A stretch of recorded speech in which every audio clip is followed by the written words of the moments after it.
एक और खबर आपको बताएंगे इस हवाले से कि कराची में कोरंगी में ट्रैफिक हादसा पेश आया है जिसमें मोटरसाइकिल सवार नौजवान जाँ बहक जबकि एक जख्मी हो गया है। जाँ बहक शख्स की शनाख्त मोइनुद्दीन के नाम से हो गई है।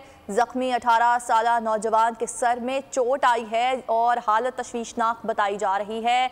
अहम खबर है, इस हवाले से आगाह करे हैं आपको। कराची कोरंगी में ट्रैफिक हादसे के बायस मोटरसाइकिल सवार नौजवान जाँ बहक हो गया है जबकि एक नौजवान जख्मी हुआ है। जाँ बहक शख्स की शिनाख्त मोइनुद्दीन के नाम से हो गई है और 18 साल नौजवान के सर में चोट आई है और हालत तशवीशनाक बताई जा रही है। इस हवाले से आपको आगाह करे हैं कराची में जहां पर कोरंगी में ट्रैफिक हादसे के बायस मोटरसाइकिल सवार नौजवान जाँ बहक जबकि एक जख्मी हो गया है। जाँ बहक शख्स की शनाख्त मोइनुद्दीन के नाम से हो गई और जो जख्मी है 18 साल नौजवान के सर में चोट आई है। इसकी हालत अभी तशवीशनाक बताई जा रही है।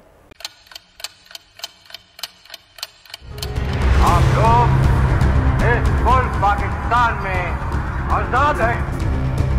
सहाफती उसूलों पर कारबंद बोल न्यूज ने रखी रिवायत बरकरार। बोल न्यूज की जानिब से देखने वालों को यौम आजादी की बेहद मुबारकबाद। मुल्क भर से जश्न आजादी की तकरीबात बोल ने दिखाई अपनी स्क्रीन पर। पाकिस्तान के 76वें यौम आजादी का जश्न बोल ने सुनाई पाकिस्तान जिंदाबाद के नारों की गूंज।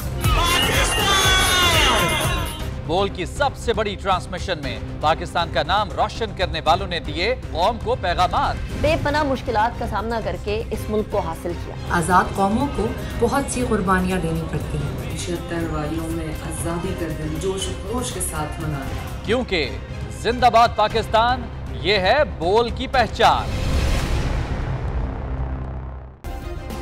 सब्सक्राइब करें और बेल दबाएं ताकि कोई खबर रह न जाए।